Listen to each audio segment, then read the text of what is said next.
মালিক তাওবা করতেছি, আর জীবনে কোনো গুনাহ করব না, আর জীবনে কোনো দিন নামাজ ছাড়ব না, আর কোনোদিন হারাম খাইব না, আর কোনোদিন ব্যাপার দায় চলব না, আর কোনোদিন নেশা করব না। আল্লাহ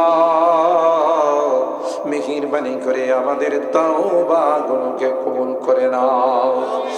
ইয়া আরহামার রাহিমিন, ইয়া আকরামাল আকরামিন। আল্লাহ আমাদের এই তাফসীর মাহফিলকে তুমি কবুল করে নাও। এই তাফসীর মাহফিলে যারা যেভাবে সহযোগিতা করেছেন আল্লাহ, কেউ পরামর্শ দিয়ে, কেউ শ্রম দিয়ে, কেউ অর্থ দিয়ে, আল্লাহ সকল সহযোগিতাগুলোকে তুমি কবুল করে নাও। আমাদের মাঝে যারা রোগী আছেন আল্লাহ, তাদেরকে পরিপূর্ণ শিফা দিয়ে দাও। খাস করে আল্লাহ যে যুবকের উদ্যোগে আজকের এই সুন্দর আয়োজন, আমাদের কলেজার টুকরা শেখ কামরুল, আল্লাহ বিভিন্ন রোগে আক্রান্ত আছেন। দুনিয়ার কোনো ডাক্তারের ক্ষমতা নাই, দুনিয়ার কোনো ঔষধের ক্ষমতা নাই। তুমি যদি ভালো না করো, কেউ ভালো করতে পারো। ইয়া রাব্বাল আলামিন, আল্লাহ তাকে তুমি পরিপূর্ণ শিফা নসিব করে দাও। শিফায়ে কামেলা আজলা দায়মা মুস্তামিরা নসিব করে দাও। ইয়া আল্লাহ যত রোগী আছে সকলকে তুমি সুস্থ করে দাও। আল্লাহ আল্লাহ আমরা জানি রে, দুনিয়ার কোনো ডাক্তার ভালো করতে পারে না, দুনিয়ার কোনো ঔষধ ভালো করতে পারে না। তুমি যদি ভালো না করো, কেউ ভালো হবে না। আল্লাহ মেহেরবানি করে সকল রোগীকে শিফা দিয়ে দাও। অভাবীদের অভাবকে দূর করে দাও, পেরেশানিওয়ালাদের পেরেশানিকে দূর করে দাও। মুসিবত জাদাদেরকে মুসিবত থেকে উদ্ধার করে দাও। ইয়া রাব্বাল আলামিন, আল্লাহ আমাদের এই তাফসীর মাহফিলকে তুমি কবুল করে নাও। এই তাফসীর মাহফিলকে কিয়ামতের কঠিন ময়দানে আমাদের জন্য নাজাতের ওসিলা বানাই দিও আল্লাহ। মেহেরবানি করে আল্লাহ এই তাফসীর মাহফিলকে আমাদের জান্নাতে যাওয়ার কারণ বানাই দিও। যারা তাফসীর মাহফিলে আল্লাহ কষ্ট করে তাহফিল মাহফিলকে সাফল্য মণ্ডিত করেছে, আল্লাহ তুমি তাদেরকে জান্নাতের মেহমান বানায় সফল করে দিও আল্লাহ। ইয়া আরহামার রাহিমিন, ইয়া আকরামাল আকরামিন। আল্লাহ আমার মুরব্বিদেরকে আবু বকরের মতো বানাই দিও। আমার কলিজার টুকরা যুবকদেরকে জান্নাতি যুবক বানাই দিও আল্লাহ। আমার যে সকল মা বোনরা পর্দার আড়াল থেকে হাত উঠাইছেন, আমার মা বোনদেরকে আবেদা জাহেদা সালেহা নেককার দিনদার হিসাবে তুমি কবুল করে নিও। আম্মা জান খাদিজাতুল কুবরা, আয়েশা সিদ্দিকা, ফাতেমাতুজ জাহরার মতো বানাই দিও আল্লাহ। আমার অনেকেরই সন্তানেরা বিদেশের বাড়িতে আছে আল্লাহ, তাদেরকে তুমি সুস্থ রেখো, তাদের কামাই রুজি রোজগারে বরকত দান করো আল্লাহ। অ্যাক্সিডেন্ট দুর্ঘটনার হাত থেকে হিফাজত করো আল্লাহ। আবার সহি সালামতে আমাদের কুলে তুমি পৌঁছাই দিও। ইয়া আরহামার রাহিমিন, ইয়া আকরামাল আকরামিন। আল্লাহ জানি না এখানে যারা আমরা হাত উঠে কার মা নাই, কার বাবা। এ মালিক, আজকের মোনাজাতে বারবার মা বাবার কথা মনে পড়তেছে। যে মা বাবার চেহারার দিকে তাকাইলে কবুল হজের সওয়াব পাওয়া যায়, ঘরে যাক ওই মা বাবার মায়াবী চেহারা গুলো আর দেখি না। ইয়া রাব্বাল আলামিন, আল্লাহ বাবা কাঁধে কুলে নিয়ে আমাদেরকে মানুষ বানাইছে, নিজে না খাইয়া আমাদের খানার ব্যবস্থা করেছে আল্লাহ। রক্তকে পানি করে মাথার ঘাম পায়ে ফেলে আমাকে বড় বানাইছে। আজকে বাবা নাই রে, বাবা আমাদেরকে রেখে পরপারের বাসিন্দা হয়ে গেছে। জনম দুঃখিনী মা কনসেপ্ট করার সাথে সাথে আল্লাহ মা কোনো কিছু খাইতে পারবে, যা খাইছে মার বমি হয়ে গেছে। দিন দিন মা কঙ্কালের মতো হয়ে গেছে। ইয়া রাব্বাল আলামিন, আল্লাহ মার পেটে আমি আস্তে আস্তে বড় হতে লাগলাম। আমার মা শান্তি মতো সঠিকভাবে চলাফেরা করতে পারে। কখনো মার কলিজায় লাথি মারি, মা দুনিয়ার কাহারো কাছে ব্যক্ত করে না, কখনো শুয়ে যায়, কখনো বসে যায়। ইয়া রাব্বাল আলামিন আল্লাহ, প্রসব ব্যথা যখন মা শুরু হয়ে গেল, মা মা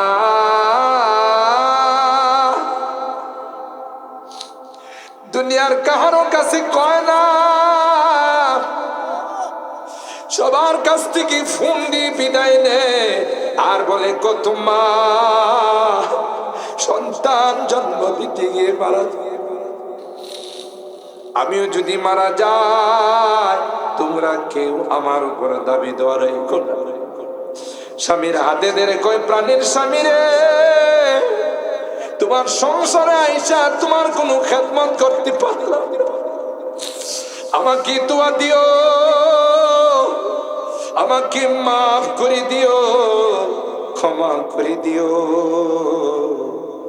ও রব্বে কারীম আল্লাহ, কলস কি কলস রক্ত প্রবাহিত করে বেহুশ হইয়া আম্মা আমাকে দুনিয়ার চেহারাটা দেখাইছে। 2টা বছর মাকে ঘুমাইতে দেই নাই, ক্ষুধা লাগছে কান্না করছি, মা মা।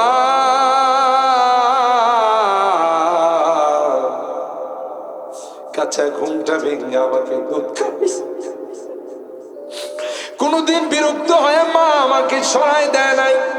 আমি যদি অসুস্থ হয়ে গেছি, মা মা আমার মাথার পাশে বসে সারাটা রাত কাটাই দিছে। কখনো আমার মাথায় তেল মালিশ করছে, কখনো আমার সিনায় তেল মালিশ করছে, কখনো কখনো যাই নামাজি দাঁড়াইয়া মা মা দু হাত তুলে মালিকের কাছে আমার জন্য ভিক্ষা চাইছে। এ মালিক, আমার কলিজার টুকরা সন্তানটাকে তুমি ভালো করে দাও। দরদ মাখা কথাগুলো দিয়ে আমাকে বিদায় জানাইছে। আমাকে বলছি, বাবা তোমার গন্তব্যে পৌঁছে আমাকে ফোন দেয়া যায়, তোমার খবর না পাওয়া পর্যন্ত আমি কিন্তু খানা খাইতে পারবো। শ্বশুর বাড়িতে গেলে মা আমার মাথায় হাত বুলাইয়া বলছে, মা শ্বশুর শাশুড়ির খেদমত করবে রে, কোনোদিন শ্বশুর শাশুড়িকে কষ্ট দিবি না, কোনো অসুবিধা হলে আমাকে ফোন দেয়া জানাইবে, আমি তোর বাবাকে পাঠাই দিব। এখনো তো শ্বশুর বাড়িতে যায়, কেউ যে আমার মাথায় হাত বোলাই দেয় না, কারণ আমার মা যে দুনিয়াতে নাই। ইয়া রাব্বাল আলামিন আল্লাহ, বিদেশ থেকে বাড়িতে আসলে সবাই লাগেজের দিকে তাকায়, কিন্তু আমার মা মা চেহারার দিকে তাকিয়ে বলে, তুই শুকাই গেছিস, তুই কি বাইরে কোনোদিন খাওয়া দাওয়া করিস? মা কোনোদিন আমার লাগেজের দিকে তাকায় নাই। মা মা মা আমার চেহারার দিকে তাকাইয়া বলে, বাবা তুই শুকাই গেছিস। আল্লাহ, বাড়িতে ফিরতে যতই রাত হয়ে গেছে, ডাক দিতে দেরি হয়, আমার মা দরওয়াজা খুলতে দেরি হয়। এ মা এ মা, এত রাত হয়ে গেল মা, তুমি ঘুমাও নাই? মা ডাক দিয়া কয়, আয়া। দুনিয়ার সবার চোখে ঘুম আসতে পারে, আমি তোর জনম দুঃখিনী মা। আমি তাসবিহটা হাতে নিয়ে তোর জন্য দোয়া করতেছিলাম, আল্লাহ আমার সন্তানটাকে সহি সালামতে ঘরে পৌঁছাই। ডাকাতির কবলে যেন পড়ে না যায়, অ্যাক্সিডেন্ট করে যেন ব্যথা না পায়। ফ্রেশ হয়ে খানা গ্রহণ কর। আমি তো তোর জন্য সবসময় আল্লাহর কাছে দোয়া। মালিক, আজকের মোনাজাতে বারবার মা বাবার কথা মনে পড়তেছে, মা বাবার মায়াবী চেহারাটা চোখের সামনে ভাসতেছে। গুনার কারণে যদি আমাদের মা বাবা জাহান্নামের আসামি হয়ে থাকে,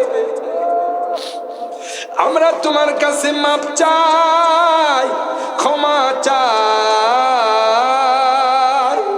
মালিক, আমাদের মা বাবাকে মাফ করে দিও, ক্ষমা করে দিও। তাদের কবরগুলো জান্নাতের বাগান বানাই দিও। যাদের মা বাবা বেঁচে আছেন আল্লাহ তাদের হায়াতে বরকত দিও, খিদমত করে জান্নাত হাসিল করার তৌফিক নসিব করে দিও। ইয়া রাব্বাল আলামিন, আল্লাহ এই বংশের যত মুরব্বীরা কবরে শুয়ে আছেন আল্লাহ তাদেরকে তুমি মাফ করে দিও, তাদের কবরগুলো জান্নাতের বাগান বানাই দিও। অত্র এলাকার যারা কবরের বাসিন্দা হয়ে গেছে আল্লাহ সবাইকে তুমি মাফ করে দিও, যারা জিন্দা আছেন তাদের হায়াতে বরকত দিও। ইয়া আরহামার রাহিমিন, ইয়া আকরামাল আকরামিন। আল্লাহ, জানি না কার জীবনের শেষ মুনাজাতে হাত উঠেছে। হতে পারে আমার জীবনের শেষ মুনাজাতে হাত উঠেছে। না জানি কোন দিন মসজিদের মাইকে আমার নামটা ঘোষণা হয়ে যাবে, অমুক আর দুনিয়াতে না। দুনিয়ার মানুষ কেউ যাবে আমার জন্য নতুন কাপড়, কেউ বাঁশের জারে যাবে আমার জন্য বাঁশ কাটতে, কেউ বা গোরস্থানে যাবে আমার জন্য গর্ত খনন করতে, গরম পানি দিয়ে আমাকে গোসল করাবে। আমার গায়ে যখন গরম পানি দাও আমি চিৎকার দিয়ে বলবো আমি এত গরম পানি সহ্য করতে পারি না, তোমরা আমার উপর গরম পানি দিও না। কিন্তু কেউ যে আমার কথা শুনবে না। ইয়া রাব্বাল আলামিন, আল্লাহ আমাকে আতর গোলাপ দিয়া সাজাইয়া অজানা দেশের দিকে নিয়ে রওনা দিবে, কবরের দিকে নিয়ে রওনা দিবে, আমার সাজানো ঘর থেকে বের করে ফেলবে।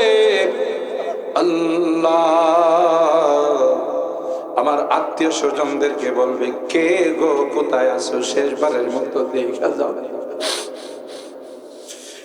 দুনিয়ার মানুষ নিষ্ঠুরের মতো আমাকে নিয়ে জঙ্গলের দিকে রওনা দিবে, আমি চলে যাব, আর কোনদিন আমি আসবো না। আল্লাহ, ওই মুহূর্তটা আসার বলবে নেককার বানাই দিও, দিনদার বানাই দিও, কলমাওয়ালা বানাই দিও। আল্লাহ, তাওবা নসিব করে দুনিয়া থেকে নিও। আমি যদিও গুনাহগার, অনেক আলেম ওলামাদের কিনে হাত উঠেছি, অনেক সাদা দাড়িওয়ালা মুরব্বীদের কিনে হাত উঠেছি। ও রব্বি করিম, পর্দার আড়ালের নেককার দিনদার মা বোনদের কিনে হাত উঠেছি। আল্লাহ, তোমার নবী কয় মুসাফিরের হাত নাকি তুমি ফেরত দাও না, সাদা দাড়িওয়ালাদেরকে দেখলে নাকি তোমার লজ্জা হয়। আল্লাহ, যাদের হাতখানা পছন্দ হয় সেই হাতের ওসিলায় তোমার হাবিবের তুফাইলে আমাদের দোয়াগুলো কবুল করে নাও।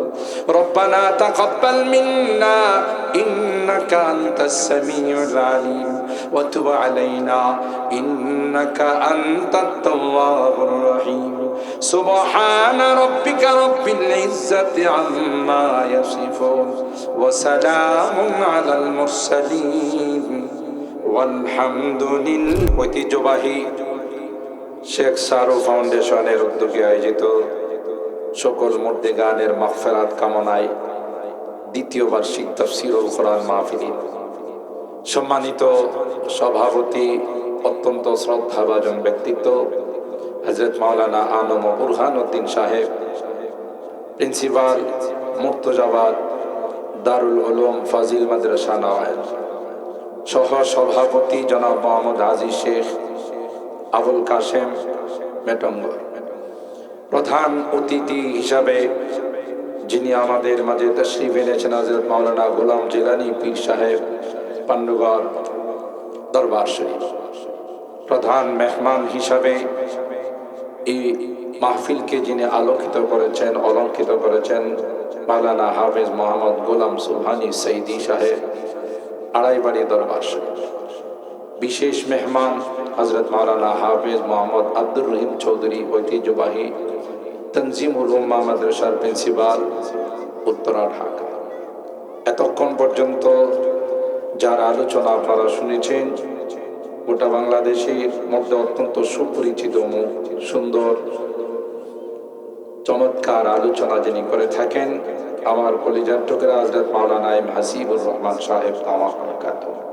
এর আগে আরো অনেক উলামায়ে কেরাম আলোচনা করেছেন, আব্দুল্লাহ নোমানী সাহেব, কারি উবাইদুল্লাহ খান সাহেব, হযরত উলামায়ে কেরাম, বেরাদারান ইসলাম, পর্দার আড়ালের মা ও বোনেরা, আল্লাহ পাকের দরবারে লাখো কোটি শুকরিয়া যে রব্বে কায়নাত পবিত্র রজব মাসের আজকের এই রজনীতি, এটি জান্নাতি বরকতি কোরআনী মাহফিলে অসংখ্য মানুষ থেকে নির্বাচিত করে আমাদের কিছু মানুষকে আসার এবং বসার তৌফিক দান করেছেন। উলামায়ে কেরামদের জবান থেকে কোরআন সুন্নাহর আলোকে গুরুত্বপূর্ণ তাফসীর শোনার সুযোগ দিয়েছেন। সেই মহান রবের দরবারে আমরা শুকরিয়া আদায় করি, বলি আলহামদুলিল্লাহ। সবাই বলেন আলহামদুলিল্লাহ। সম্মানিত সুধী, আজকের এই মাহফিলের মধ্যে তাফসীরুল কোরআন মাহফিল, পাশাপাশি আরেকটা শিরোনাম আছে, সকল মুর্দেগানদের রুহের মাগফিরাত কামনায়। তাই আগের পাঠ নিয়ে আমাদের উলামায়ে কেরাম প্রত্যেকেই দলিল ভিত্তিক আলোচনা করেছেন। আমি যেহেতু শেষ পর্যায়ে আসি, এই শিরোনামের শেষ পাঠটাই আমি হাতে নিয়েছি। মৃত ব্যক্তি যারা আমাদেরকে ছেড়ে পরপারের বাসিন্দা হয়ে গেছেন, তাদের সম্পর্কে কিছু আলোচনা করার নিয়তে কুরআনুল কারীমের সূরা আল ইমরানের 165 নম্বর আয়াতে কারিমা তিলাওয়াত করেছি। সরকারে দো আলম, মাহবুবে কিবরিয়া, সৈয়দুল কাওনাইন, সৈয়দুস সাকালাইন হযরতে মুহাম্মদ আরবি সাল্লাল্লাহু তাআলা আলাইহি ওয়াসাল্লামের অসংখ্য হাদিস থেকে ছোট্ট একখানা হাদিস পাঠ করেছি। চেষ্টা করব খুব শর্ট টাইমের ভিতরে। এখন 12টা 1 মিনিট, আমি যদি 12:30 পর্যন্ত কিছু কথা বলি, আপনারা থাকবেন তো ইনশাআল্লাহ? কে কে মোনাজাত করে যাবেন একটু হাত তুলে। লিল্লাহে তাকবীর, বলেন লিল্লাহে তাকবীর। কোরআন সুন্নাহর আলো, এতক্ষণ কি ওয়াজ করব? কোরআন সুন্নাহর আলো ঘরে ঘরে জ্বালো, এটা থুক্কু। থুক্কু বুঝেন? ছোটকালে একটা খেলার থেকে আরেকটা খেলা যখন শুরু করছেন, কি দিয়ে শুরু করছেন? এটা বাদ, থুক্কু। এখন ডিলেট বলবে না, এখনকার স্লোগান হবে কোরআন সুন্নাহর আলো আগামী সংসদে যাবে। কথা বলেন ঠিক কিনা?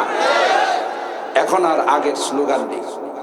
কোরআন সুন্নাহ ব্যতীত কাউকে পার্লামেন্টের মধ্যে পাঠানো হবে না। কথা বলেন ঠিক কিনা? যারা কোরআন সুন্নাহ মোতাবেক দেশ পরিচালনা করবে তাদেরকে পার্লামেন্টে পাঠাবো, ঠিক কিনা বলেন? তাইলে এখন আর আগের স্লোগান থাকবে না যে কোরআন সুন্নাহর আলো ঘরে ঘরে জ্বালো। এখন স্লোগান হবে কোরআন সুন্নাহর আলো আগামী সংসদে যাও। কথা বলেন ঠিক কিনা? আল্লাহ আমাদের কবুল করুন, আমিন বলুন। সম্মানিত সুধী, আমি ঢাকা থেকে সফর করে আপনাদের মাঝে আসছি, তাই আমাকে মুসাফির বলা হয়। হাদিসে পাকের মধ্যে আসে 3 শ্রেণীর মানুষ দোয়া করতে দেরি হয়, কবুল হতে দেরি হয়। সুবহানাল্লাহ কোন? কয় শ্রেণী? 1 নম্বর হলো দাওয়াতুল ওয়ালিদ আলা ওয়ালাদিহি লি ওয়ালাদিহি। পিতা মাতা যখন সন্তানদের জন্য দোয়া করে, আবার সন্তানদের জন্য বদদোয়া করে, দুইটাই ডাইরেক্ট কি হয়ে যায়? বলুন বলুন, কবুল হয়ে যায়। 2 নাম্বার হলো দাওয়াতুল মাজলুম। নিপীড়িত, নির্যাতিত, মাজলুম, অত্যাচারিত ব্যক্তি হাত তুলতে দেরি হয়, আল্লাহর আরশে ধাক্কা লাগাইতে দেরি হয়। যা জুলাই যুদ্ধে আপনারা দেখেছেন, কথা কয় না? জুলাই যুদ্ধে আপনারা দেখেছেন মাজলুম, নিপীড়িত, নির্যাতিত ব্যক্তিদের হাতগুলো আল্লাহর আরশের মধ্যে ধাক্কা লাগাইছে, তাই অনেক কিছু হয়ে গেছে। কথা বলে না? আমার কলিজার টুকরা আপনাদের এলাকার কৃতি সন্তান শেখ কামরুল, আপনারা জানেন আল্লাহ তাআলা তার মন মানসিকতা ইসলামের জন্য এতটাই কবুল করেছেন, বিভিন্ন সময় ইসলামিক এমন এমন প্রশংসনীয় উদ্যোগ নিয়ে যা বাংলাদেশে তালাশ করলে খুব বিরল। কিছুদিন পূর্ব আপনাদের মাঝে যারা যে সকল ছেলেরা 5 ওয়াক্ত নামাজ জামাতের সাথে 40 দিন আদায় করছে তাদেরকে সাইকেল পুরস্কার দেয়নি? আরো অসহায় মানুষ, বিভিন্ন মানুষের পাশে দাঁড়ায় এই যুবক, আল্লাহ তাকে পূর্ণাঙ্গ সুস্থতা দান করেন। আর একটু জোরে বলেন, এরকমের যুবক আমাদের দেশে দরকার আছে না নাই? যারা দেশপ্রেমিক, জনগণ প্রেমিক, অসহায় মানুষের পাশে দাঁড়ায়। তো এই আয়োজন এবং পাশাপাশি আপনাদের একটু মেহমানদারির আয়োজন করেছেন। আপনারা যদি প্যান্ডেলের ভিতরে না আসেন তাহলে এই মেহমানদারি চলবে কেমন করে? এই জন্যে যারা বাহিরে গেছেন দ্রুত ভিতরে চলে আসুন। আল্লাহ কবুল করুন, আমিন বলুন। মুহতারাম হাজিরিন, 3 নাম্বার হলো দাওয়াতুল মুসাফির। মুসাফিরের দোয়া কবুল না ফেরা। আপনারা মনে ঘুমাই গেছেন আমাদের লাগাই দিয়ে, এত কোনো আর শুনতে শুনতে এখন ঘুমাই এসে গেছে, কথা কন না, লেনদেন। আমি কিছু বলবো, আপনারা কিছু বলবেন, তাই হবে মাহফিল। কথা বলেন ঠিক কিনা? তাইলে মুসাফিরের দোয়া কবুল না ফেরা, বুখারী শরীফের মধ্যে একটি ঘটনা আসে, খুব শর্টকাট করে চুম্বক অংশটা বলতেছে। আবু সাঈদ খুদরি রাদিয়াল্লাহু তাআলা, যাকে মিনাল মুকসিরিনা ফির রিওয়ায়া বলা হয়, অধিক হাদিস বর্ণনাকারীদের অন্যতম হযরত আবু সাঈদ খুদরি রাদিয়াল্লাহু তাআলা, তিনি এক দল সাহাবায়ে কেরামদেরকে নিয়ে দিনের দাওয়াতের জন্য গেলেন। তখন তো হোটেল রেস্তোরাঁর খাবার দাবারের সেই রকমের সহজ কোনো ব্যবস্থাপনা ছিল না, ঠিক কিনা? কিরাত দাইফ আরবিতে বলা হয় মেহমানদারি করাটা এলাকাবাসীর উপর এটা ওয়াজিব ছিল। গিয়ে এলাকাবাসীকে বললেন, আমরা নবীর সাহাবী আসছি তোমাদের এলাকায় দিনের দাওয়াত দেওয়ার জন্য, তোমরা আমাদের মেহমানদারি করতে হবে। এলাকার মানুষগুলো একটু তেরা টাইপের ছিল, কি ঠেকা লাগছে, তাগো মেহমানদারি করা লাগবে। চান বাপ দাদার নাম নাই, চান মোল্লার বিয়াই। কথা বলেন ঠিক না? এরা মেহমানদারি করে নাই। বুখারী শরীফ খুলে দেখুন, বড় বড় ওলামায়ে কেরাম আছেন, ভুল হলে বলবেন। এলাকার চেয়ারম্যানরা আইসা সাবেক আসছে, আপনাদের মেটঙ্গর এলাকার চেয়ারম্যান যারা হয়, এদের বাড়ি তো ওই কুড়ের ঘর থাকে, বেড়াটা তেমন নাই, খোলামেলা থাকে, তাই না? কথা কয় না? না বিল্ডিং, বিল্ডিং এর ভিতরে কি সাপ ঢুকতে পারে? এটা তো ছিদ্র মিদ্র কিছু নাই, ঢোকার কোনো রাস্তা নাই। তাহলে বোঝা গেল মাই আয়া নাহি হো বুলায়া গায়া হো, এই সাপ নিজে আসে নাই, তাকে পাঠানো হয়েছে। সুবহানাল্লাহ কয় না? সাপকে পাঠাইছেন, সাপে আইসা চেয়ারম্যান সাহেবকে কাটছে। চেয়ারম্যানের অন্য কোনো পরিবারেরও কাটে নাই, চেয়ারম্যান সাহেবকে কাটছে। এখন চতুর্দিকে চেয়ারম্যানের সাপে কাটছে, মারা যাবে। যারা ঝাড়ফুঁক করে বিভিন্ন ভাবে ওজা টুজা আরো কত কিছু আছে, বাসি বুলাই করি বুলাই কত কিছু আছে, কাম হয় না। হঠাৎ করে একজন বলল, আরে আমাদের মসজিদে তো একদল মুসাফির আছে, চলো না তাদের কাছে যায়, এরা যদি ঝাড়ফুঁক করে কাজ হতে পারে। সুবহানাল্লাহ। গিয়ে বললেন, হাদিসের শব্দ হালমিন আহাদিম মিনকুম রাকিব, তোমাদের মধ্যে কি কেউ আছো যারা সাপে কাটা রোগীকে ছাড়তে পারো? আমি সব যিনি আবু সাঈদ খুদরি রাদিয়াল্লাহু তাআলা, তিনি বললেন, আনা, জি, সাপে কাটা রোগী আমি ছাড়তে পারি, জীবনে কোনোদিন সে ছাড়ে নাই। কথা কয় না? কিন্তু বলে ফেলছে আমি ছাড়তে পারি। তাড়াতাড়ি আসে, আমাদের চেয়ারম্যান সাহেব মারা যাইতেছে। আরে ভাই, চেয়ারম্যান সাহেব মারা গেলে আমার কি সমস্যা? আমার তো তাড়াহুড়া করা লাগবে কেন? কি দিবেন তা বলেন। সুবহানাল্লাহ। কারণ আবু সাঈদ খুদরি রাদিয়াল্লাহু তাআলা বুঝে গেছে যে সাপ নিজের থেকে আসে নাই, পাঠানো। বুঝতে পারছেন বিষয়টা? তো বলেন যে কি দিবেন আগে বলেন, যা চান তাই দেব, বাকি কাম ফাঁকি। বলেন বলেন সহজে কি দিবেন বলেন। কয় আপনাদের থাকা খাওয়া আসা যাওয়া যা আছে সব দেওয়া হবে, আসেন। তিনি গেলেন, কি যেন একটু পড়লেন মনে মনে। পড়ার পর যখন ওই সাপে কাটা রোগী মারা যায় অবস্থায় ফুৎকার দিতে ফু দিতে দেরি হয়, কান্নামা নুশিতা মিন ইকাল, হাদিসের মধ্যে আসছে ষাঁড় গরুকে রশি ছেড়ে দিলে যেমন লাফাইতে লাফাইতে দৌড়ায় চলে যায়, এই সাপে কাটা রোগী মরে মরে এক দৌড় দিয়ে তিনি উপরে চলে গেছে। কিসের অ্যাকশন? মুসাফিরের দোয়ার অ্যাকশন। হযরত আবু সাঈদ খুদরি রাদিয়াল্লাহু তাআলা আনহুকে লোকজন জিজ্ঞাসা করলেন, আপনি এত বড় মাপের কবিরাজ কবে থেকে হইলেন? অ্যাকশন টু ডাইরেক্ট কয় না, স্লোগান দিছেন না তাদের, action to action, direct action. আল্লাহ।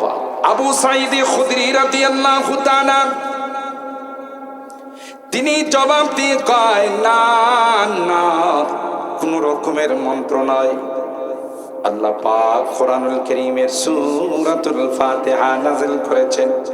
আল্লামা কাজী বাইজাফি রাহমাতুল্লাহি আলাইহি এই সূরাতুল ফাতিহার একটা নাম নয়, 14টা নাম তিনি বর্ণনা করেছেন। এর মধ্যে একটা নাম হলো সূরাতুশ শিফা, সূরাতুল ফাতিহা, সূরাতুল কিতাব, সূরাতু উম্মুল কুরআন, তালিমুল মাসআলা, সূরাতুস সালাত, সূরাতুল ওয়াফিয়া, সূরাতুল কাফিয়া, সূরাতুশ শাফিয়া, সূরাতুশ শিফা। আল্লাহ ডাক দেয়া কয় এই সূরাটার নাম হলো সূরাতুশ শিফা। আল্লাহর কসম, কেউ যদি ক্যান্সারের রোগে আক্রান্ত হয় আর সূরাতুশ শিফা যদি বিশ্বাস নিয়ে ইয়াকিন নিয়ে যদি তেলাওয়াত করে, পানির মধ্যে দম করে যদি সে পান করে পান করতে দেরি হবে, তার ক্যান্সারের রোগ ভালো হতে দেরি হবে না। কিন্তু ইয়াকিন লাগে। আর না হয় কবেন জীবনে কত সূরা ফাতিহা পড়া পানি গেছে, কামের কাম কিছু হই না। কি লাগবে? ইয়াকিন আর বিশ্বাস। আনা ইনদা যান্নি আবদি বি, হাদিসে কুদসি। আল্লাহ পাক বলেন, বান্দা আমার উপর যেই রকম আস্থা রাখবে আমি তার সঙ্গে সেই রকমের ব্যবহার করব। সুবহানাল্লাহ। এই জন্য আমি অনেক বয়ানে বলি, আমার অনেক ইউটিউবের বয়ানে দেখবেন আজকালকার বাচ্চা যারা হয় 90 বা 95% বললেও ভুল হবে না, সিজারে হয়। এই যে এই বাম পাশে যে পিচ্ছি পাচ্ছে বয়ারে, সেগুলো সব মেড ইন চায়না। কথা কয় না। এই যে আমরা মুরব্বীরা আছি, আমরা সিজারে আসি না। কি হুজুর সিজারে আসছি? আমরা নরমালি আসছি, আমরা মেড ইন জাপান। কথা কয় না। আর এই যা আসছে পিচ্ছি পাচ্ছি, এগুলো সব হলো মেড ইন চায়না। কেন? এগুলো সিজারের বাচ্চা। কথা কয় না।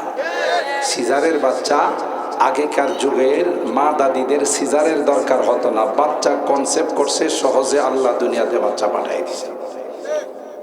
মেটাঙ্গরকে এইরকম হয় নাই মনে হয়, মুরাদনগরে হয় নাই, কুমিল্লা হয় নাই। কারণ আগেকার যুগের মা দাদিদের পূর্ণাঙ্গ আস্থা ছিল আল্লাহর উপর, এখনকার মা বোনদের আস্থা চলে গেছে মেশিনের উপর। আমার কথা যদি আপনাদের পছন্দ না হয় ফেরত দিয়ে দিন, সমস্যা নেই। 2 নাম্বার কারণ হলো, আগেকার যুগের মা দাদিরা যেমন দিনদার ছিলেন, আল্লাহওয়ালি ছিলেন, এখনকার মা বোনরা সেই রকম আল্লাহওয়ালি না, দিনদার না। ঠিক বললাম? আপনাদের এলাকার বাজারে তো নারী কাস্টমার, লেডিস কাস্টমার তালাশ করলে হয়তো একজনও বাজারে পাওয়া যায় না। হ্যাঁ, ইয়া আল্লাহ, আমি তো মনে করছি ঢাকাতে বোধহয় লেডিস কাস্টমার বেশি, গ্রামগঞ্জে বোধহয় লেডিস কাস্টমার নাই।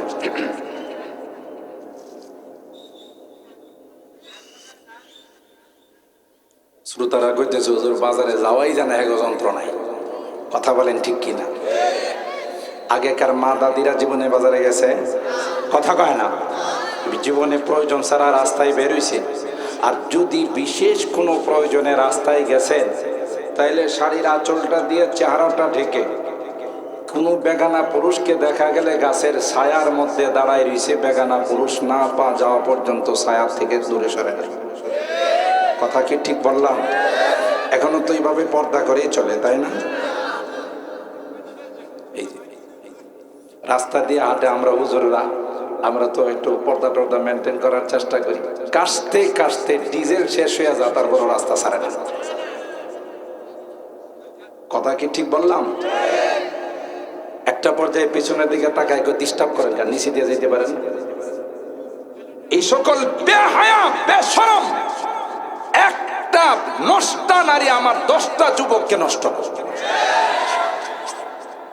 আমি যদি পার্লামেন্টের মেম্বার হতাম বা দেশের রাষ্ট্রীয় ক্ষমতায় যদি থাকতাম, তাহলে এখন বর্তমান বাংলাদেশের আইন আছে, যে সকল যুবকরা বখাটে যুবকরা নারীদেরকে উত্ত্যক্ত করে 10 বছর সশ্রম কারাদণ্ড, 10,000 টাকা জরিমানা। আইনটা আমি উল্টা করতাম।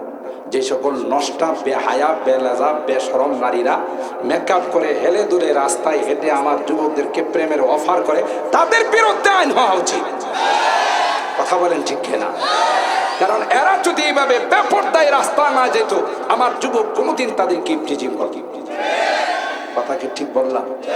সমস্যা তো আমাদের এক জায়গায়, যেখানে ব্যথা ওখানে আমরা মলম লাগাই না। বুঝলেন? বাইক অ্যাক্সিডেন্ট করে ব্যথা পাইছে, ডাক্তারের কাছে গিয়ে ডাক্তার সাহেব হাঁটুতে প্রচন্ড ব্যথা পাইছে, আর বাইক যারা চালায় ব্যথা পাই না এরকমের খুব কমে আছে। কথা কয় না। বাইকটি ওঠার পর মনে হয় যে গোটা বিশ্বের বাদশা। কথা কয় না। হে যখন চালায় তখন আসমানের দিকেও তাকায় না, জমিনের দিকেও তাকায় না, মাঝখানে তাকায়। কথা বলেন ঠিক কিনা? তো এই জন্য অনেকাংশে দেখা যায় অ্যাক্সিডেন্ট করে। আবার অনেক বাইক চালক ভালো আছে, না হয় যারা যারা বাইকওয়ালা আছে সব চলে যাবো, যে বাইকওয়ালাদের বদনাম করছে। কিন্তু যুবক যারা, তারা এই জাতীয় অশৃঙ্খল ভাবে চালায়। যাই হোক, ডাক্তারে বিদেশি একটা মলম দিয়ে বলছে এটা যেখানে ব্যথা পাইছেন ওখানে 3 দিন মালিশ করেন। এই মগা করছি কি, ওই যেই জায়গায় অ্যাক্সিডেন্ট করছে ওখানে যায় মলম রাস্তার মধ্যে মালিশ করে আর কয় আল্লাহ ব্যথাটা ভালো করে দিও। এভাবে কয়দিন মালিশ করছে? ব্যথা কি ভালো হবে না বাড়বে? 3 দিন পর ফুলে ওত পার হয়ে গেছে। ডাক্তারের কাছে একটা ফালতু মলম দিয়েছেন, 3 দিন মালিশ করলাম, ব্যথা তো কমে নাই, আরো বাড়ছে। ডাক্তার বলে এটা তো পরীক্ষিত একটা মলম, এ পর্যন্ত যাদেরকে দিছি সবার ব্যথা ভালো হয়েছে। আমার ফর্মুলা মতো আপনি মালিশ করছেন? কাহা কিভাবে করছেন? আপনি বলছেন না যেখানে ব্যথা পাইছেন ওখানে 3 দিন মালিশ করেন। ব্যথা তো পাইছে আমি কোম্পানিগঞ্জ। কথা কান। আপনি আসেন, বিশ্বাস না করলে কোম্পানিগঞ্জের থেকে বেরুয়া নবীনগরের রাস্তায় ঢুকতে আমি যে জায়গায় ব্যথা পাইছি 3 দিন মালিশ করে ফিনিশিং দিয়ে ফেলাইছি।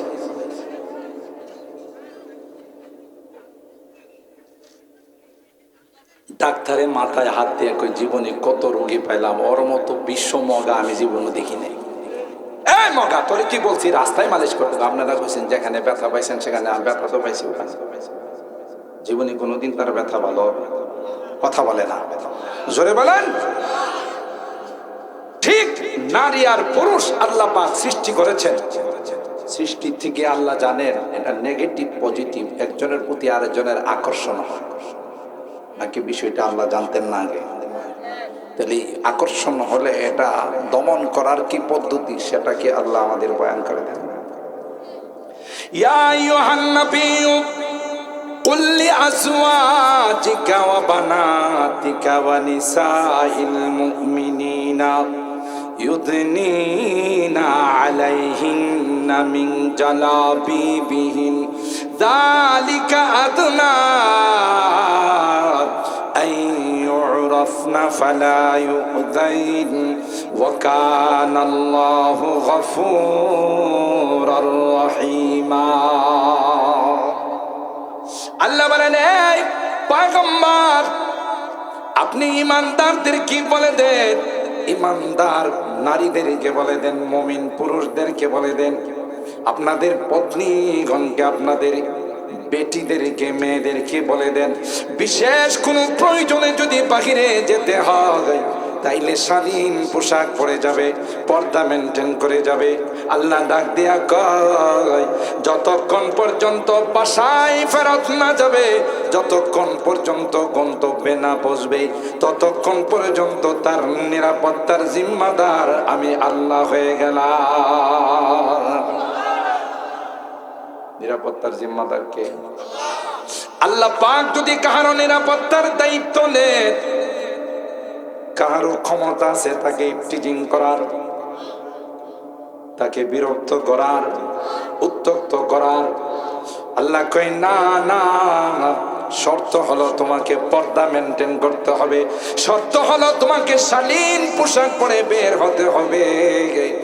এরপরের দায়িত্বটা আমি আল্লাহর কসম, কোন নারীদের যদি প্রয়োজন হয় ডাক্তারের কাছে যাওয়ার প্রয়োজন যদি হয়, তার ইনকাম করার মতো কেউ নাই, পর্দা মেনটেন করে যদি সে হালাল ভাবে ইনকাম করে, আল্লাহর কসম কেউ তাকে কোনোদিন উত্তক্ত করতে পারবে না। ওষুধ তো আল্লাহ দিছে, কিন্তু আমরা জায়গা মতো মালিশ করি। আমার আপনার যুবতী মেয়েটা রাস্তায় যায়, কোন রকমের পর্দা মেনটেন করে না, এটার জন্য আপনি দায়িত্ব। আল্লাহ পাক আপনাকে তার আদালতের আসামি বানাবেন, মামলা করবেন আপনার সন্তান। রব্বানা ইন্না আতানা সাদাতানা ওয়া কুবারানা ফাআদরাতে আল্লাহ বলেন ওয়াকরনা ফি বুয়ুতিকুন্না ওয়ালা তাবাররাজনা তাবাররুজাল জাহিলিয়াতিল উলা। এই আয়াতের মাধ্যমে পর্দাকে ফরজ করে দিয়েছেন। তাই আমি যে কথা বলতেছিলাম যে এখনকার সময়ে কেন আমাদের মা বোনদের এত সিজার লাগে, দুই কারণ। একটা হলো আল্লাহর উপর সেরকম আস্থা নাই যেরকম আস্থা আমাদের মা দাদিদের ছিল। কথা কি ঠিক? ওই রকম দিনদারি নাই আমাদের মা বোনদের যেরকম পূর্বের আমাদের মা দাদিদের ছিল। এরা পর্দা মেনটেন করতো, সুন্দরভাবে চলতো। এখনকার নারীদের তা নয়। এখনো যদি তাদের উপরে সেই রকমের আস্থা চলে আসে, আল্লাহর কসম একজন নারীরও সিজারের দরকার হবে। কুকুরের সিজার লাগে, হাতির তো মাঝে মধ্যে সিজার লাগে। জঙ্গলের হাতির বাচ্চা যেহেতু বড় বাচ্চা হওয়ার সময় হাতির কষ্ট হয়, তখন পশু হাসপাতাল থেকে অ্যাম্বুলেন্স গিয়ে উদ্ধার করে সিজার করা হয়। হ্যাঁ, যদি পশু পাখি কোনো কিছুর সিজারের দরকার না হয়, আশরাফুল মাখলুকাত সৃষ্টির সারা জাতি মানুষের কেন সিজার লাগে? সূরা আবাসার মধ্যে আল্লাহ বলেছেন সুম্মা সাবিলা ইয়াসসারা, না, যেই রাস্তাটা দিয়ে বাচ্চাটা দুনিয়াতে আসে, কোনো লজিক কোনো ক্যালকুলেটর বলে না যে এই রাস্তাটা দিয়ে এত বড় একটা বাচ্চা আসতে পারে। আল্লাহ বলেন আসার সময় আমি কুদরতি হাত দিয়ে দুনিয়াতে বের করি। এই আয়াতটা অবশ্য এখন কার্যকর না, হয়ে গেছে। সূরা আবাসার যে আয়াতটা আমি বললাম সুম্মা সাবিলা ইয়াসসারা, এখন বোধহয় এই আয়াতটা আর চলে না, এটা মানসুখ হয়ে গেছে, রহিত হয়ে গেছে। হ্যাঁ, যে আল্লাহ আগে মা দাদিদেরকে নরমালি দিতেন, এখন তো সে আল্লাহ নাই, নির্বাচনের পরে পরিবর্তন হয়ে গেছে। হ্যাঁ, থাকলেও আল্লাহর আগের মতো শক্তি নাই, একটু দুর্বল হয়ে গেছে, বয়স হয়েছে তো। আলহামদুলিমান কদ্দারা খায়রাও ওয়া কাবালা ওয়া শুকরু লিমান সাওয়ারা হুসনাও ওয়া জামালা লা জিদ্দা ওয়ালা নিদ্দা ওয়ালা হাদ্দা লিমাওলা আল-আনা কামা কানা ওয়া লাম ইয়ালকা যাওয়ালা। কবি ডাক দিয়ে বলেন আমার আল্লাহ, যার কোনো এন্টি নাই, যার কোনো শরীক নাই, তিনি যেরকম ছিলেন সেরকম আছেন, শেষ পর্যন্ত তিনি সেই রকম থাকবেন, কোনো পরিবর্তন নাই। ঠিক কিনা বলেন? ওয়া লাম ইয়ালকা যাওয়ালা। তাইলে আমাদের আস্থার অভাব, কথা কয় না। তাইলে সূরাতুল শিফার কথা বলছিলাম, মনে আছে না? ভুলে গেছে? সাহাবায়ে কেরাম জিজ্ঞাসা করে আবু সাঈদ খুদরি, কি পরে তুমি ফুৎকার দিলা, সাপে কাটা রোগীর সাথে সাথে ভালো হয়ে গেল? আবু সাঈদ খুদরি কয় না না, কোনো মন্ত্র নয়, কোনো অন্য কিছু পড়ে নয়, আল্লাহর কালামের সূরাতুশ শিফা তিলাওয়াত করে আল্লাহর উপর আস্থা দিয়ে আমি ফু দিয়েছি রে। ফু দিতে দেরি হয়, ওই সাপে কাটা রোগী ভালো হতে দেরি হয় না। মা বোনরা অনেকে আসছে, কথাটা মাঝখানে বলে ফেলি। আমার মা বোনরা যদি দিনদার হয়ে যায়, নেককার হয়ে যায়, বাচ্চা দিছেন কে? ল্যাংটা শাহ, কল্লা শাহ, বদনা শাহ, খেতা শাহ। আমি আবার এটি বানাই কইতেছি না, বিভিন্ন মাহফিলে যাই তো, এক মাহফিলে যায় দিকে লেখা যায় খেতা শাহ মাজার। আমি জিজ্ঞাসা করলাম ভাই খেতা শাহ মাজার মানে এটা বুঝলাম না। কই পিসা হুজুর যে খেতাটা ব্যবহার করতো শীতকালে, এটারও ছোটখাটো একটা মাজার বানায় ফেলেছে। আল্লাহ ওয়ালাদের মাজার কোথায় আর তামাশা কোথায়? কথা বলেন ঠিক কিনা? খেতাসার মাজার। আমি তো অবাকি, খেতাসারও মাজার হয়? কথা বলেন ঠিক কিনা? আরে বাংলাদেশের মানুষ আমরা এতটাই হুজুগে বাঙালি, ল্যাংটার পিছনেও শত শত মানুষ দৌড়ায়। কথা কি ঠিক বললাম? আমি একটার বললাম এত অফিস আদালত সব খুইলা ফেলাইছে, এর পেছনে দৌড়াস কখনো ইশারা না পাইলে কি খুলছে? চিন্তা করছেন? হ্যাঁ বলে কোনো, আমি বলছি ইশারা তো পাইছে অবশ্যই, ইশারা না পাইলে কি বলে? ইশারা পাইছে শয়তান থেকে। কথা বলেন ঠিক কিনা? এতটাই আমরা নির্বুধ আর বোকা। কথা বলেন ঠিক কিনা? তো সুতরাং যে কথা আপনাদের খেদমতে আরজ করতেছিলাম, যে সন্তান দেনেওয়ালাকে লেনেওয়ালাকে, এ মা আপনাকে সন্তান আল্লাহ দিয়েছেন। অনেক নারীরা দেশ বিদেশি ঘুরেও একটা সন্তান পায় না। যিনি দিয়েছেন তিনি কি তার দায়িত্ব নেন না? কোরআনে কি বলে? ওমা মিন দাব্বাতিন ফিল আরদ ইল্লা আলাল্লাহি রিজকুহা ওয়া ইয়ালামু মুস্তাকাররাহা ওয়া মুস্তাওদাআহা কুল্লুন ফি কিতাবিন মুবিন।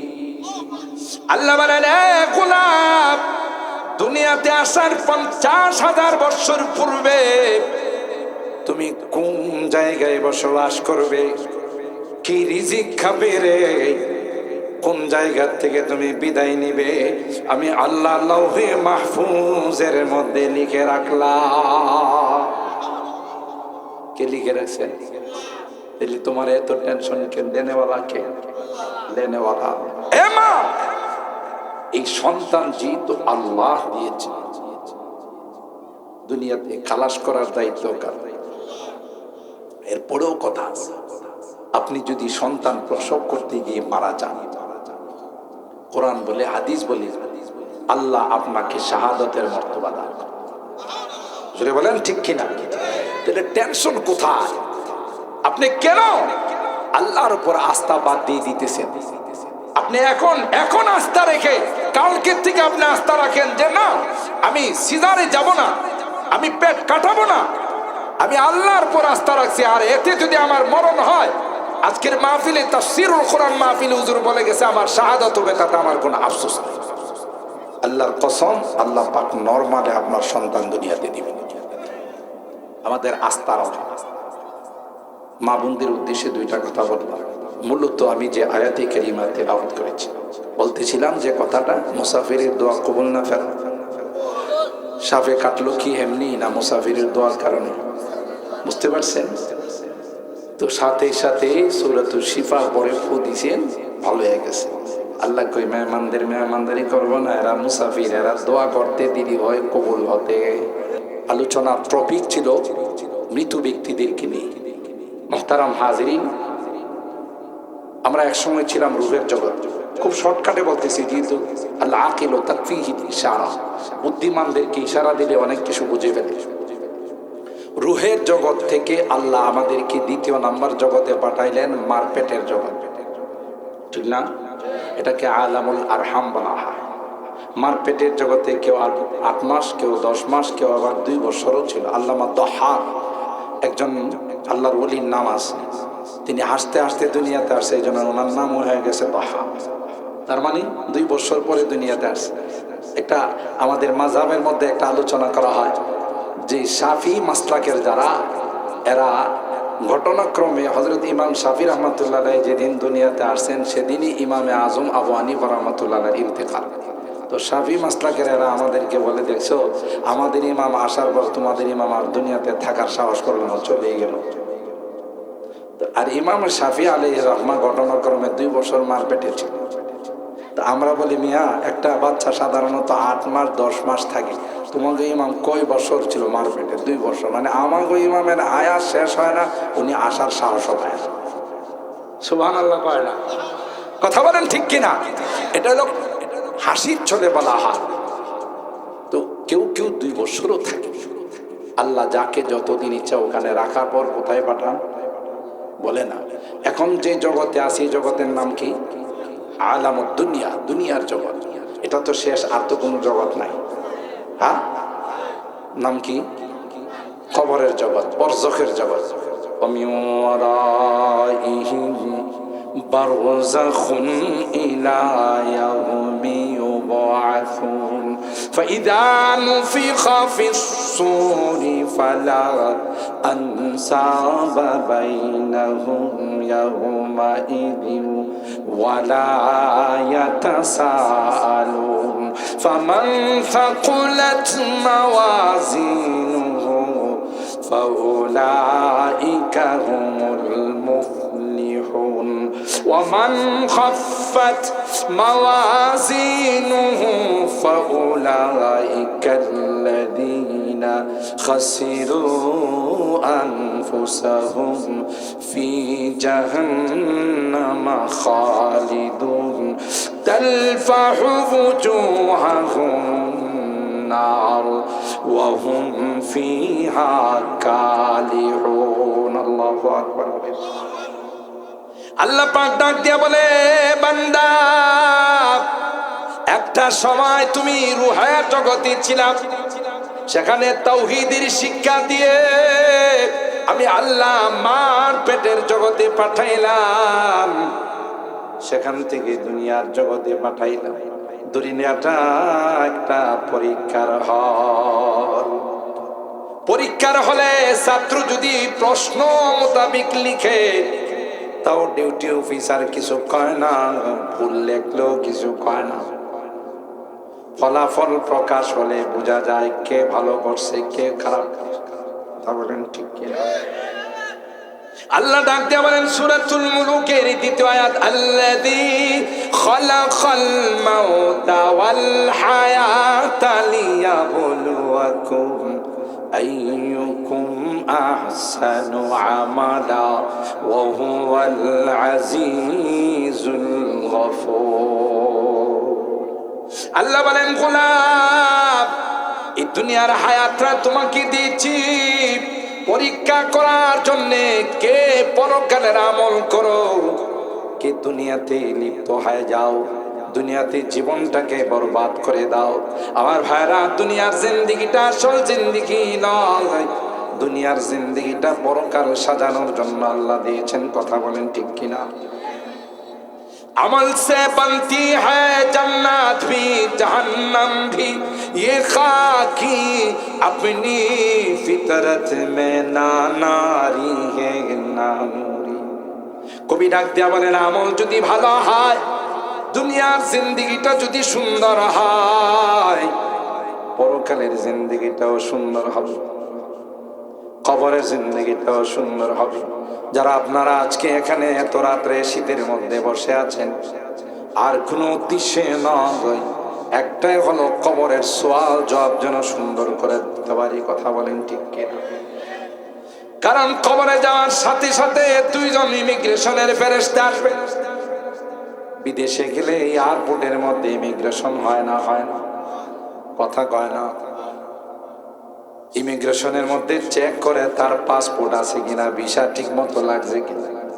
ঠিক দুনিয়ার বর্ডার ক্রস করে পরকালের বর্ডার যখন বরজখের জগতে যাবে, 40 কদম আপনাকে রেখে যখন দুনিয়ার মানুষ চলে আসবে, তখনই দুইজন ইমিগ্রেশনের ফেরেশতা চলে আসবে। আয়েশা প্রথম প্রশ্ন করবে, মার রব, তোমার রবের পরিচয় দাও। আপনাদের মতো যারা নেককার, দিনদার, ধর্মপ্রাণ, প্রশ্ন করতে দেরি হবে, জবাব দিতে 1 সেকেন্ডও দেরি হবে না। বলবে, ভাই মুনকার নাকির, এই প্রশ্নের জবাব দেওয়ার জন্যই তো শীতের রাত্রে রাত 12:30 পৌনে 1টা পর্যন্ত বসা ছিলাম। তুমি কি মনে করলে প্রশ্নের জবাব রেডি না করে আসি নাই? যখনই বলবে আমার রব্বুক, সাথে সাথে বলে ফেলবে রব্বি আল্লাহ, আমার রব আর কেউ নাই, আমার রব হলেন একমাত্র কে? আল্লাহ আর কিছু বান্দা আছে আল্লাহর ওলি, এদের ব্যাপারে জীবনীতে আসে, মুনকার নাকির এসে জিজ্ঞাসা করে মান রাব্বুক ওয়া মা দীনুক ওয়া মান হাযার রাজুলুল্লাযী বুইসা ফীনা। আল্লাহর ওলি কই জবাব কি পদ্য আকারে দিব না গদ্য আকারে? সুবহানাল্লাহ, আরো আস্তে সুবহানাল্লাহ। মুনকার নাকির কই প্রশ্ন করলে জবাব দিতে হিমশিম খায়া যা, আর এবারে কই কবিতা আকারে শোনাবো না এমনি? আল্লাহু আকবার বলেন। মুনকার নাকির বলেন ভাই আপনার জবাবটা পদ্য আকারে শুনতে চাই, কবিতা আকারে শুনতে চাই। আল্লাহর ওলি বলেন তাইলে তোমরা শুনো, আমি জবাব দিচ্ছি। মান রাব্বুক, প্রথম প্রশ্ন তোমাদের হলো তোমার রব কে? তার জবাব হলো রব্বি আল্লাযী লা ইলাহা সিওয়াহু ওয়া নবী মুহাম্মাদুন মুস্তাফাহু। আল্লাহু আকবার। আল্লামা নাসাফি রাহমাতুল্লাহ আলাইহি আমাদের মাদ্রাসায় আকীদার একটা কিতাব পড়ানো হয়, শরহুল আকাইদিন নাসাফিয়া। এই কিতাবের লেখকের জীবনীর মধ্যে আসে তার এক সাগরীর স্বপ্ন দেখছে হুজুর মুনকার নাকিরের জবাব দিতে পারছেন? তখন কই আমি আসার পর বললাম পদ্য আকারে দিব না গদ্য আকারে? তোমাদের প্রথম প্রশ্ন ছিল মান রাব্বুক, তার জবাব নাও রাব্বি আল্লাযী লা ইলাহা সিওয়াহু ওয়া নবী মুহাম্মাদুন মুস্তাফাহু। আমার রব আর কেউ নাই, তিনি ব্যতীত আর কোনো মাবুদ নেই, কোনো ইলাহ নেই, উপাস্য নেই। আমরা সিজদা দিই তো একমাত্র কাকে সিজদা দিই? আরো জোরে বলেন। এই কপালটা আল্লাহ বানাইছেন একমাত্র আল্লাহকে সিজদা দেওয়ার জন্য। পৃথিবীর কোনো মাজারে এই কপাল নত করা যাবে না, কোনো পীরের সামনে নত করা যাবে না, কথা কয় না। যদি কেউ করে ঈমান থাকবে না যাবে? জোরে বলেন। বলেন রব্বি আল্লাযী লা ইলাহা সিওয়াহু ওয়া নবী মুহাম্মাদুন মুস্তাফাহু। আমার নবীর পরিচয় জিজ্ঞাসা করেছ, তিনি আর কেউ নন, তিনি ইমামুল আম্বিয়া ওয়াল মুরসালিন। এই রজব মাসের পবিত্র মেরাজে আল্লাহ পাক বাইতুল মুকাদ্দাসে উপস্থিত করে হযরত আদম থেকে নিয়ে ঈসা রূহুল্লাহ পর্যন্ত সকল নবীদেরকে বাইতুল মুকাদ্দাসের কাতার বন্দী করে বসাইছেন। বসে থাকো, ইমাম আসবে, ইমামের পিছনে তোমরা 2 রাকাত নামাজ আদায় করবে। আমার নবী তো নবী মুহাম্মাদুর মুস্তাফা। আমার ধর্ম সম্পর্কে জিজ্ঞাসা করেছো, ওয়া দীনিয়াল ইসলাম ওয়া ফিলি যামিমুন আসআলুল্লাহ আফওয়াহু ওয়া আতাহু। আমার ধর্ম অন্য কোন ধর্ম না, আমার ধর্ম হলো পৃথিবীর সবচেয়ে সেরা ধর্ম। কি নাম? আর একটু জোরে বলেন, কি নাম? আমার ধর্মের নাম হলো একমাত্র, কেবলমাত্র, শুধুমাত্র আল্লাহর পছন্দনীয় ধর্ম, আল্লাহর কাছে গ্রহণযোগ্য ধর্ম। কি? আর একটু জোরে, আর একটু জোরে। যারা বিভিন্ন সময়ে মন্দিরে গিয়ে পূজা পাঠে গিয়ে প্রণাম করে তাদের প্রসাদ খায়, আল্লাহ না করুক তার ঈমান ওখানেই চলে যাবে। কথা বলেন ঠিক কিনা? কারণ কোন মুসলমান সাম্প্রদায়িক সম্প্রীতি রক্ষা করতে পারে কিন্তু নিজের ধর্মকে বিলিয়ে দিতে পারে। কথা বলেন ঠিক কিনা? যখনই 40 কদম চলে আসে, যারা আপনাদের মতো নেককার কোরআনে কারীমের মহব্বত নিয়ে বসা আছে, সাথে সাথে ওই প্রশ্নের জবাব দিতে দেরি হয়, আসমান থেকে আওয়াজ আসতে দেরি হয় না।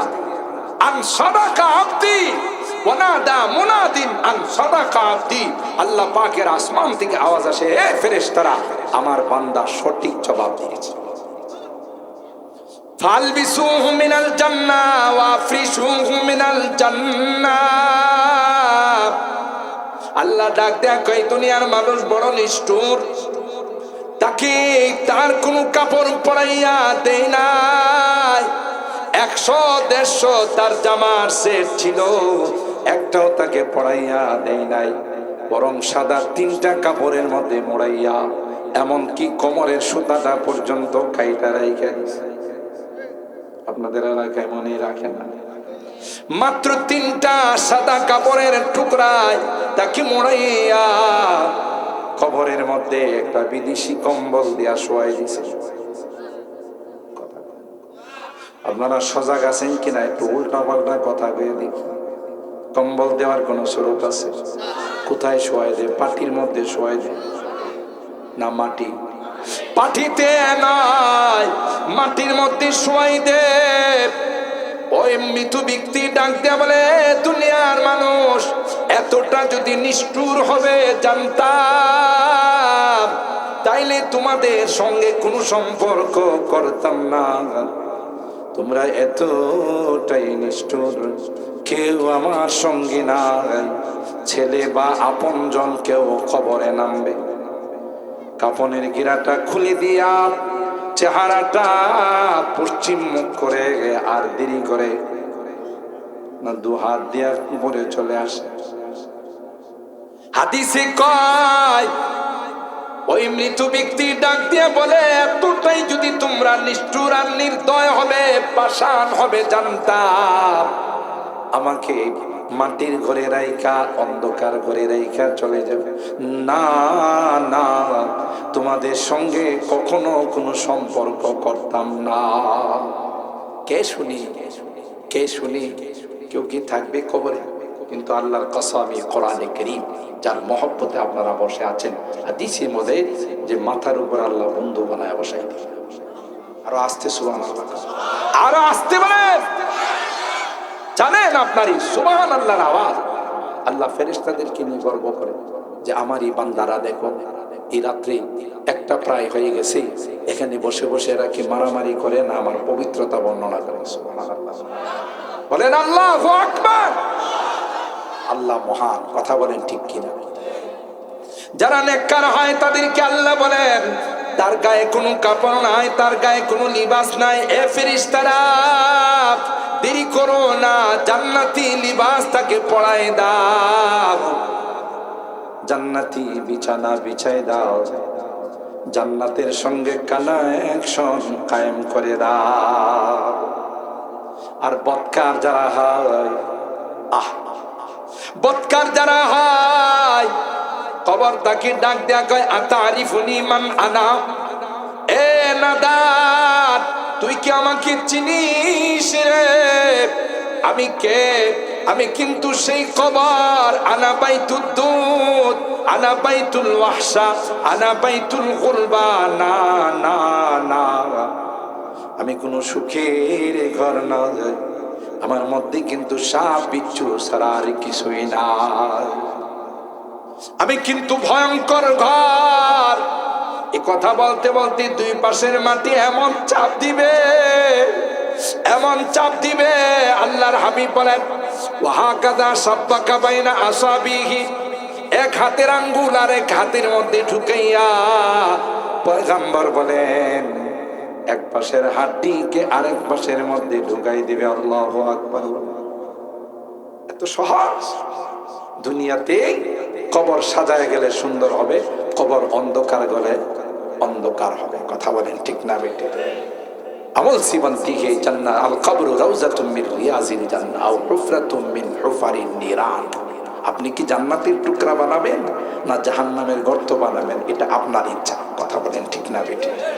সম্মানিত সুধী, এরপর যারা জান্নাতি হয়ে যাবে তাদের আনন্দের সীমা থাকবে না। আল্লাহকে বলবেন, আল্লাহ আমাকে একটু সুযোগ দেন, আমি একটু এলাকার মানুষগুলোরে বলে আসি। কি বলেন? যারা যায় এরা কি দ্বিতীয়বার আর আসে? কথা কয় না। যারা চলে যায় এরা আর দ্বিতীয়বার আসে না, আসার কোনো সুযোগ নেই। তাইলে রাত হয়ে গেছে বেশি, আমি আর কথা লম্বা করবো না। ওয়াদা নিয়েছিলাম 12:30, আপনারা আরো 15 মিনিট বেশি বসছেন। আমাদের এই মাহফিল থেকে কি শিক্ষা নিতে হবে? আল্লাহ পাক কোরআনে বলেন, কুল্লু নাফসিন যায়িকাতুল মাউত, প্রত্যেকটা প্রাণী মৃত্যুশীল। কথা বলেন ঠিক কিনা? মরণশীল নাকি মরণের হাত থেকে কেউ বাঁচতে পারবে? আজরাইল আলাইহিস সালাম বোধ ডোনাল্ড ট্রাম্পের কাছে যাবে না, কারণ ডোনাল্ড ট্রাম্পের কাছে অ্যাটম বোম আছে, পারমাণবিক আছে। এই জন্য আজরাইল বলবেন না, ওর কাছে গেলে যদিও টিম্বুম মেরা দেয়, কথা পায় না, যাবে না।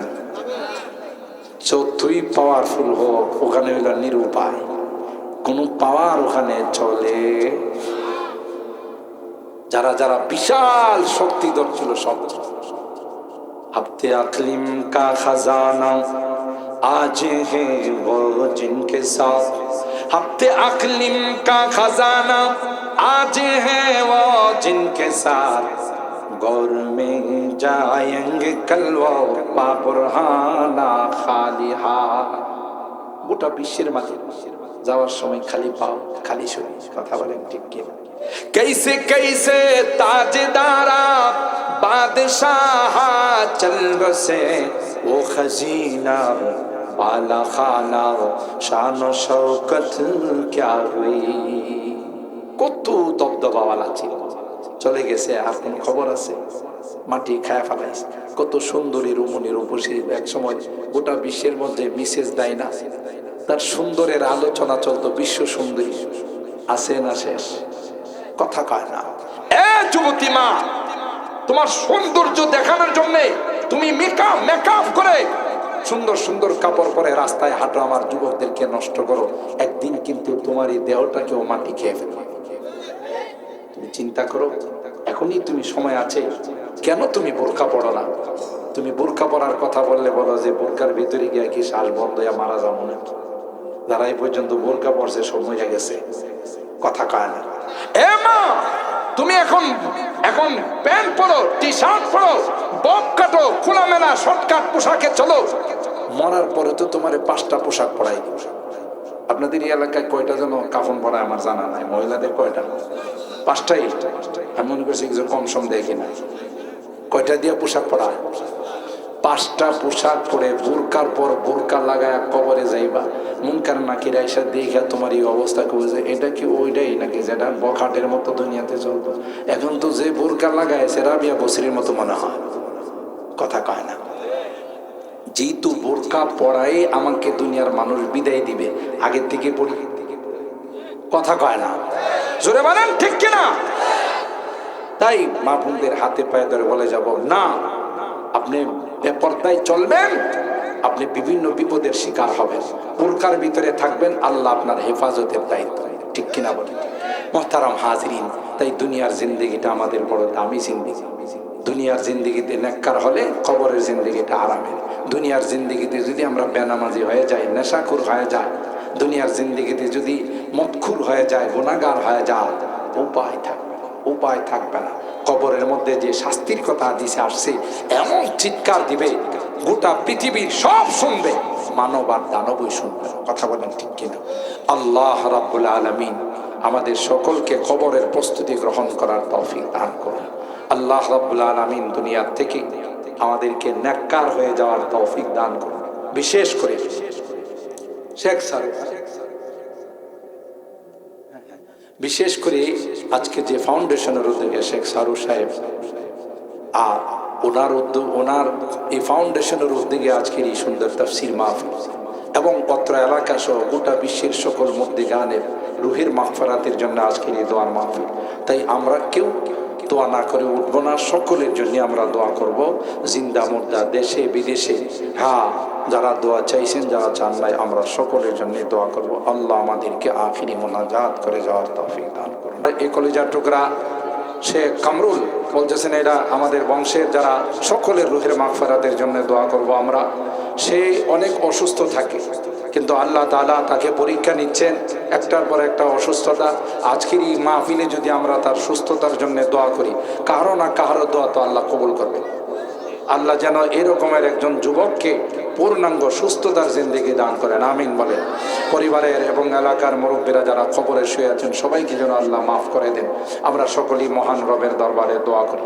আল্লাহুম্মা ইহদিনাস সিরাতাল মুস্তাকিম সিরাতাল লাযীনা আন'আমতা আলাইহিম মিনান নাবিয়্যিন والصديقين والشهداء والصالحين ربنا ظلمنا أنفسنا وإن لم تغفر لنا وترحمنا لنكونن من الخاسرين ربنا ظلمنا أنفسنا وإن لم تغفر لنا وترحمنا لنكونن من الخاسرين ربنا فاغفر لنا ذنوبنا وكفر عنا سيئاتنا وتوفنا مع الأبرار رب ارحمهما كما ربياني صغيرا رب ارحمهما كما ربياني صغيرا রব্বুল আলামিন আল্লাহ দীর্ঘক্ষণ পর্যন্ত বসে পবিত্র রজব মাসের আজকের এই রজনীতে কোরআনে কারীমের তাফসীর শোনার পর আমরা কিছু সংখ্যক গুনাহগার বান্দা তোমার আলিশান দরবারে হাত বাড়াইলাম। এ মালিক, মেহেরবানি করে আমাদের হাতগুলোকে তুমি কবুল করে নাও।